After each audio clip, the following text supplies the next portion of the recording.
How do you see the role of satire in today's political climate? Do you think it can drive real change, or is it primarily a tool for critique that fuels apathy? That one. I had someone I think you know as well, Joshua Citrellia, on the show. Joshua Citarella, my second mentor. I've been saying Josh's name wrong. Well, look, either you've been saying it wrong or I've been saying it wrong. I think I say it wrong, and please tell Josh that I love his work, and I'm so sorry. I'm going to text him right now. Text him right now and say Jason Miles from TIR said your name wrong once again, but he appreciates the fact that you've been in the gym. Jason Miles said your name wrong, but he appreciates the fact that you're in the gym. Sent. All right. The message has been passed on to my second mentor, Joshua Citarella. Great guy. Yes. Really appreciate what he's doing by documenting this moment in time, because I think there is a lot of older people that kind of look at this as almost a passé moment. But there's something to be said about these extreme identities that younger people feel the need to form. It also feels interesting to me that people feel they need to have their identity so concrete at such young ages. So how do you handle satire in this it's a very serious moment that we're in with a lot of people. So how does it work for you? Well, it is a very serious moment. Mhm. And I don't know. I don't know if my satire is necessarily funny, given how much pain I'm in all the time. Maybe it's working within that pain to Mhm. sort of try to relate to people on the fact that we're all kind of scared and confused. But I think satire. We talk a lot about people with really strong frames, like the 14-year-olds who are monarcho, socialist, fascists, Yeah. and anarchists. With Chinese characteristics. There's a lot of those people, don't get me wrong, but there's really two options that you have as a young person on the internet. One, you just pick one of these ideological frames, whichever one sticks out to you, and then you grasp onto that and hold it like a shield against the torrent of noise. I call that the autism path. Or two, you just go insane and you let it all in, and you get the trans perspective masturbation of just I don't know, man, everything at once. Those people exist too, and those are what we call centrists, and they're bad. Okay, you call those people centrists. Okay, interesting. Yeah. So what do you call the people with the crazy political perspectives that are I'm an army of one? Like the people whose political perspectives are so niche that they can't make So any. niche. They just want to, and I think a lot of people, even if you fancy yourself a Marxist Leninist, let's say, a lot of people I see that fancy themselves in some political spectrum really want to be an army of one. Yeah. You see that in the Marxist Leninist front? Yeah. Yeah. Yeah. Fuck yeah. So many people want to be an army of one. I'm like, I don't. Well, that's because you're like, maybe you're like a Marxist Leninist Hoxaist Maoist.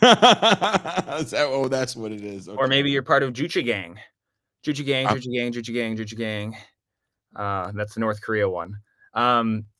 But okay, but there's infighting in any quadrant, in any political sphere. Like you see it a lot on the Marxist Leninist front, probably because you're close to that sphere. If you're closer to the libertarian sphere, there's lots of infighting there, and the anarchist sphere. There's transhuman anarchists, and there's queer anarchists, and there's anarcho-capitalists, anarcho-communists. There's infighting everywhere, and I feel like that's because the creators of the political compass were libertarians, and they wanted to divide the working class by creating these divisions with ideological labels. And they flooded the market with as many political spectrums as possible so that you would never be able to organize and destroy the real enemy, which is Peter Thiel, who is not the real enemy, because I want some Thiel bucks, please. Can you give me a drop of the techno capital? Oh, you might be too old for Peter Thiel. Oh, yeah, If it's you were a true. 21-year-old wonderkind, Yeah. then I'm maybe. past my prime. He doesn't want my blood anymore. But I can give him a fluid even more valuable than my blood. That's whoa. Because I nut quick.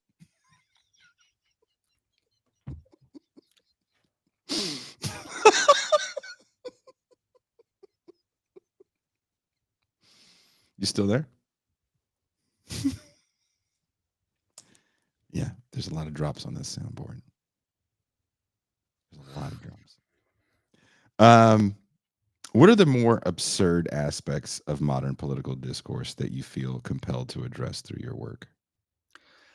What are the more absurd elements? I mean, it's all. I think Like, probably did you ever scroll through social media and go, "Fuck is this?" I scroll through social media and I'm like, yes, yes, like a sicko. I was just feeding the beast. Yeah, I like everything I see. It's all insane. But I look at I'm an ideological person. I like ideology. It interests me. My Mhm. brain's pretty disconnected. So when people organize their thoughts really clearly, that fascinates me. I like to hang around those people and kind Mhm. of like learn from them as my opposite. It's also just less interesting to be more disconnected like I am. And that's what but it allows me on a meta level to connect people like I'm doing in the studio who have varied political beliefs from all over the spectrums. And we Mhm. all get together because we're all internet weirdos. Um, so uh, what was the question? What are the more absurd aspects of Right. modern Okay. political discourse I think I am. I'm. that you feel that you need to address through your I work? don't know how politics works. Mhm. I've been doing this for a while, and I still don't really know.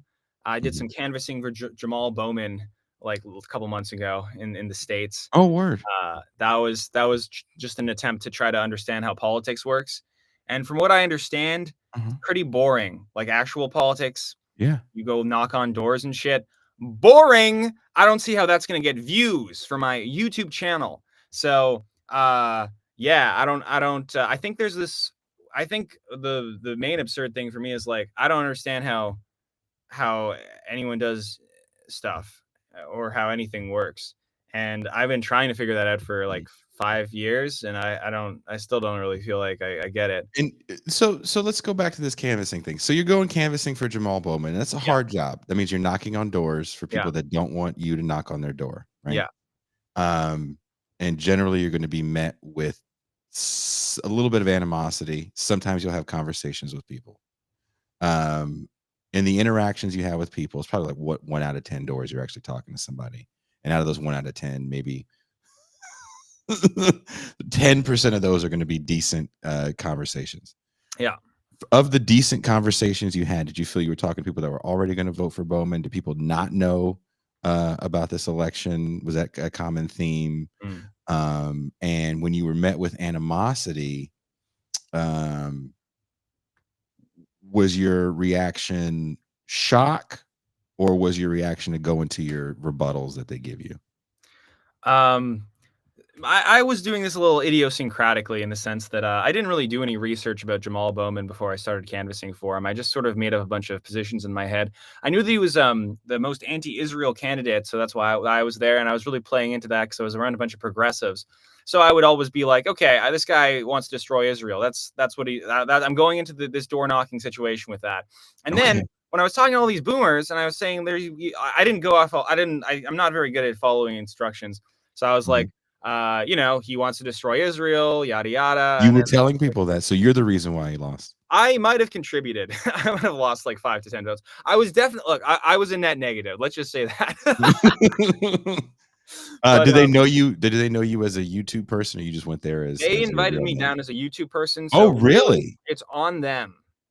They They should they have invite known. the campaign invited you. Yes, the campaign invited me, and they You're should have being known I was. serious. You're not effing with me right No, now. they should have known I would do that. I would have done that shit.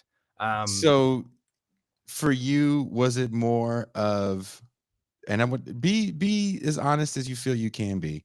Was it more content for you, Or was this really something that you were serious about? Like, hey, I really dig this guy's politics, and I genuinely liked his politics because he was the farthest left candidate of a center. Like he was against the center candidate, and it was the Democratic primary.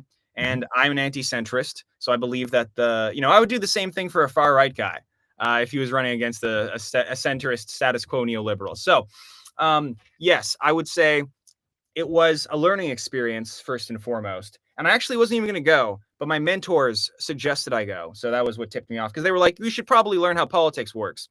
Instead of okay. chronically positing in this. Were you behind the scenes at the campaign at all, or you didn't care to? I did some marketing for them and stuff, and I got out some of my followers to help with the door knocking. Actually, wait. Counting the people I brought, I was probably a net positive. Okay, so you brought a good amount of people to help knock on doors. Yeah. Okay. Now you are not from the States. No, that was foreign election interference. I don't know how I got away with that shit. and you're in a foreign city, but I don't know how much you went to New York as a young person. Not very, I'm assuming. Not very. No, okay. I've only been to New York twice, and that was in the last 2 months. Okay. So was that your first time in New York? That was my first time in New York. Although we were in what is this district?